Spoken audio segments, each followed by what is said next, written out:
Hello everybody, we meet again.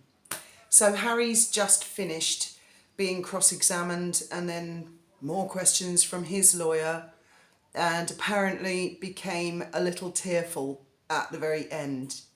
I have today been deliberately watching the Guardian newspaper and their live updates. Yesterday I was going off very much GB News, which I think I'm quite safe in saying is our camp. Today I deliberately just focused on the Guardian. Apart from the fact there was a little crisis at Dolphin Safari, I had to go out this morning, so I've been catching updates. And it is frustrating that it hasn't been televised, because voice inflection and how things are said and body language, things can be said in many different ways. Ask any actor if they're delivered lines and a script. They can play the character in many different ways. The first few things that I saw, I thought were absolutely horrific and catastrophic to Harry's case. Points that Green made, and I've actually got Graham's phone, and I can read out their very short excerpts that the Guardian reporter.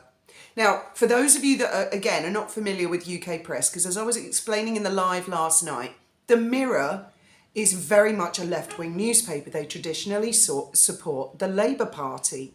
They supported Hillary Clinton's presidential run in 2016. That's who we're talking about here. A newspaper that openly supports the Democrats in the United States. Okay? So, because I'm not sure everyone will understand our newspapers. The Guardian newspaper also is a left-wing paper. It's not as old. I think it used to be the Manchester Guardian or something like that, but in the 80s it became a national newspaper. And they're pretty much into the wokey-cokey stuff. And anyone who's familiar with Dr. Tessa Dunlop, she writes columns for The Guardian, so that gives you a rough idea. They're very much team Meghan and Harry. And even they, the way they have reported this, I think even they have to concede that Harry is not, shall we say, the ideal witness. He's probably been quite devastating to his own case. Now, there is another thing. I have been watching a lot of Blackbeltbarrister. Now, I love him, but normally I find his videos a little bit too clinical, you know, sitting on the fence, not really answering the question. But he did a live with a guy called Alan. I think he's called Alan.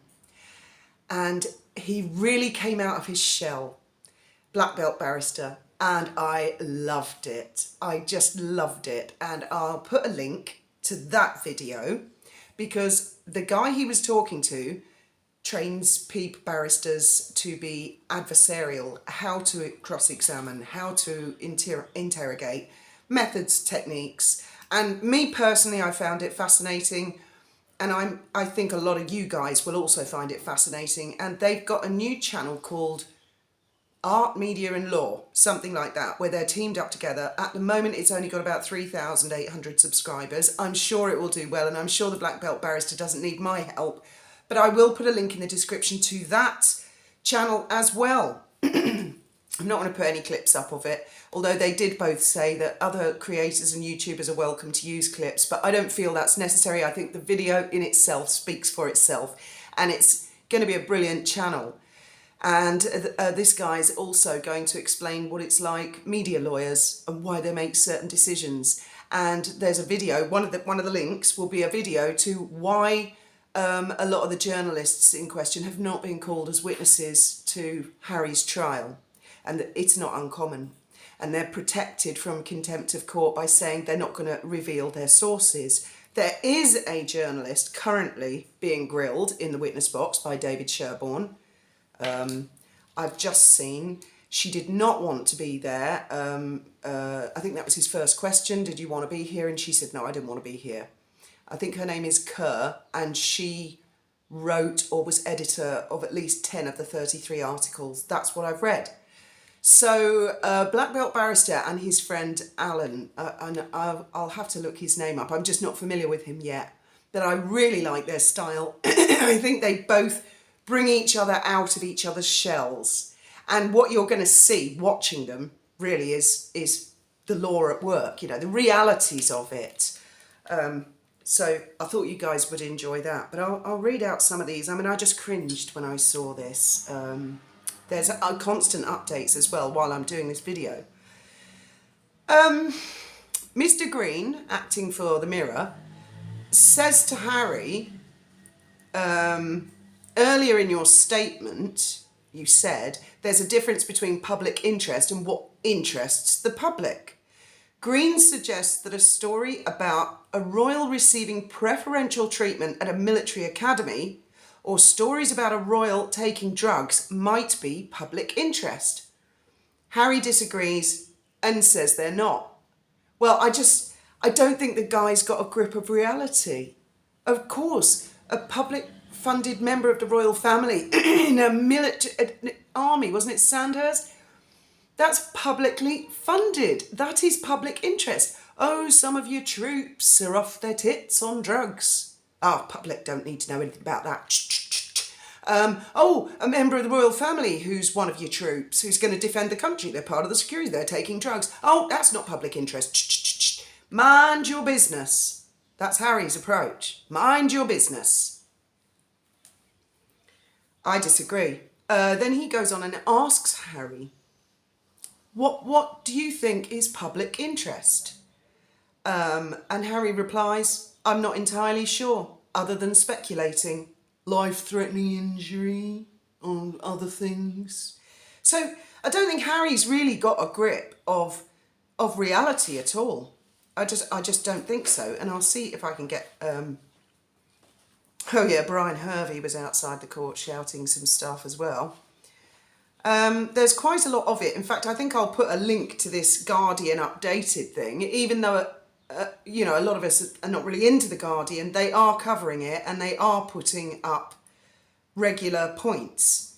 And there's at least 3 updates just as I'm talking here. In fact, let's have a look and see if there's anything startling. Oh, it's taking me to Twitter, so I won't bother with that.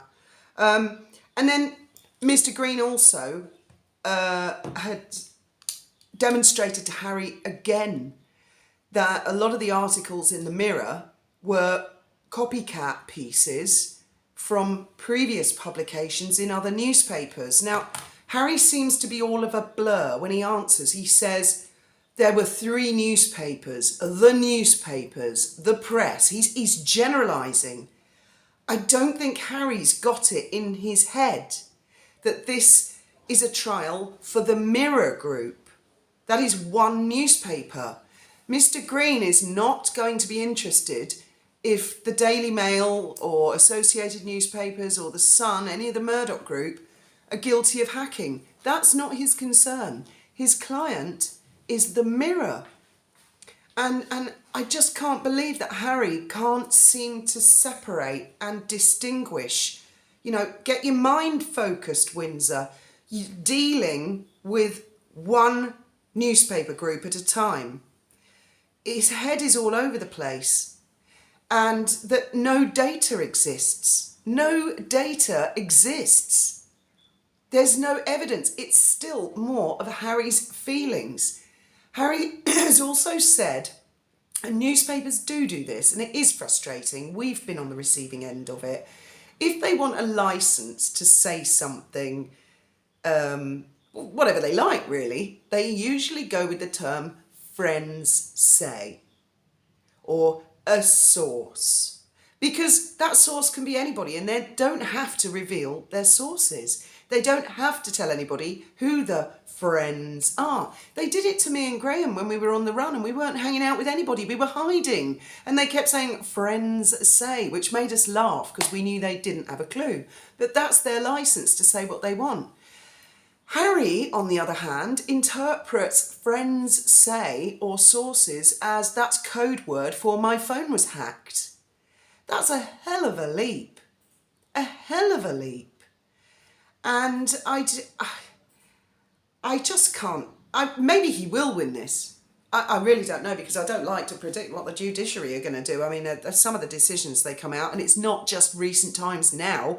Back in the day when I was studying law, a lot of the case law I had to study was they'd thrown up examples of very poor judgments and said, why did this nutter keep making these bad decisions on the judiciary? And eventually, he was boxed off somewhere and put out to farm. We had to get rid of him. There was a particular one in the Court of Appeal, but I can't, his name escapes me at the moment. Might have been Denning or something like that. Anyway, so I mean, judiciary, they can lose their marbles or not really see the big picture, if you see what I mean. And some of them do live in a little weird bubble all of their own. This particular judge, Fancourt, is really quite young. I think he might be younger than me. I don't know. I haven't looked at his age, but he looks young and fit and probably goes cycling, running. He's quite an alert human being. So he's not a crusty, fusty, dusty old judge. It will be very interesting to see.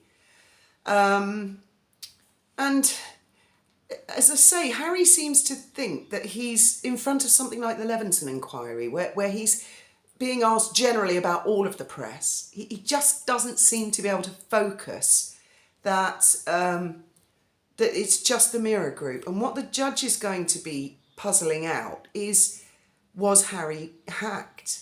And he's seen lots of examples of, well, these stories were already in the public domain. They had been published by the Daily Mail or the Sun, or that Harry had seen invoices paid to private detective agencies, like £500 to ABCD private detectives. And he'd said, look, they were paid that invoice, they were paid that on that date. And that's the date that they ran a story on me. But that doesn't necessarily mean that. Unless the invoice lists, hacking Harry's phone, which I seriously doubt any of the invoices say, or spying on Harry, then I don't see how. I would imagine that invoices would say something like, for services provided, or it might say for observation, or it might say for tracing, or something like that. It's not going to be really specific stuff, hacked Harry's phone 10 times, charging £100 per hack. It's not. So again, it's a leap. And he uses the word suspicion. It's very suspicious. And Andrew Green's been trying to point out to him that some of Chelsea Davies' friends were, at least one of them was, talking to the newspaper. And it seems inconceivable to Harry. It's so frustrating for me. I don't know about you guys. I would love the opportunity to sit down in a room with Harry and just say, let's look at this. Let's go through this. I'm on your side. Convince me. Let's really look at this. Who the hell, I can't say it enough, who the hell allowed him to go to court over this and be so ill-prepared? I think the only advantage from having him in the witness box today is probably that he was apparently fighting back tears. And so that might help David Sherborne to emphasise to the judge, look, this is a broken guy. He's broken because of hacking and because he feels paranoid, and pull on the heartstrings of the judge. But the judge has got to decide, did the Mirror Group illegally hack or obtain information about Harry? That's his primary focus, is to figure that out. That's what he's been asked to do by Harry's team. That's what he's been asked to do. He hasn't been asked, do you feel sorry for Harry? I'm sure if it came down to that, Harry would win hands down. There's somebody commented that they might lose because they haven't brought journalists. And I'm not going to go into detail because the two gentlemen, Black Belt Barrister and Alan, they do an excellent job at explaining why most of the journalists are not in court. And that link is in the description of this video. And I'd recommend watching that one first, as it's quite short. And then if you want, go on. It wasn't a live, but it's done in the style of a live. The two of them on a split screen. And Alan has actually been in court watching Harry's performance. So, as I think he's a barrister himself, I'm pretty sure he is, explaining to Black Belt Barrister how he feels the case has been going. And they talk about witnesses, how witnesses can destroy their own cases, like the claimants who are in the witness box. And it really is a fascinating watch.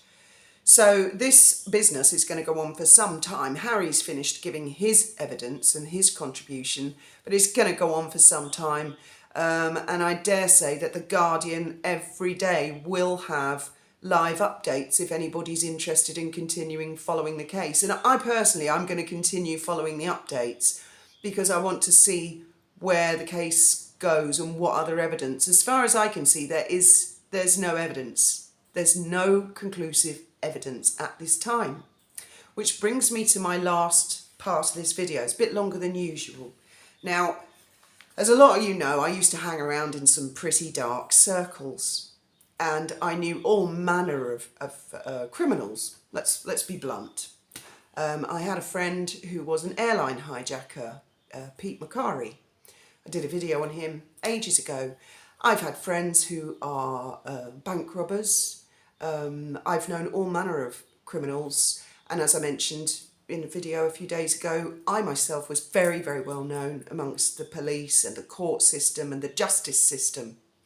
Now, although what Harry's dealing with is a civil case, the allegations are pretty serious and they could lead potentially to criminal cases because we're talking about phone hacking. Now, there was phone hacking at one point because we all know that, and that was all dealt with. But the kind of people that would be hacking phones, they would be pretty careful to cover their tracks. In my experience of my recollections of people that I knew back in the day. They're not naive, they're not unrehearsed, they are not unpracticed, they know the law, they know where the boundaries are, and I just don't think that they would have made invoices saying, oh, I'm charging you £1,000, take my commission from that bank robbery. Or bank robbers saying, oh, damn, gun licence ran out today, can't do the bank robbery. You know, they're not those kind of people. They're unscrupulous. They are going to defend themselves and protect themselves. And so I would imagine with the phone hacking, there would have been a very long chain of all different people and proving that the editor of a newspaper or a particular journalist actually committed a crime. That's going to be very difficult. Apart from anything else, in England and Wales, in order to be convicted of a crime, it not only has to be beyond reasonable doubt, the actus reus and the mens rea must happen simultaneously at exactly the same point. That means that the person must have a guilty mind, the mens rea, at the exact moment they commit the act, the actus reus. Harry's never going to get anyone to go in the witness box and go, oh yeah, I hacked his phone. Oh yeah, oh, I'm a private detective. Yeah, and I charged the Mirror and they paid me money. I mean, that probably would have been cash transactions, if anything, for that sort of thing. But I suppose Harry has not mixed in my circles, certainly, and probably hasn't got a bloody clue. I think we figured out by now Harry hasn't got a bloody clue. He really hasn't. And I don't want to laugh at him because I know he gets upset if people think he's stupid because he's actually a nice looking guy, isn't he? He's quite athletic. I know he's losing his hair. Who doesn't? You know, we all get older. But he's a good looking chap, like his brother, like his mum. You know, they're good looking people. But I mean, if Harry had manifested a disability on the outside, would we all be laughing at him? And I really do think that his mental health is at a real all-time low. He's muddled, and I think we all know who's responsible for twisting his mind and twisting the knife for her own selfish motivations. And I ask once again, where the hell is she? The guy was nearly in tears in court. Where was Meghan when that was going on? Shame on her. As always, thank you very much for listening, and I look forward to your thoughts and opinions in the comments section.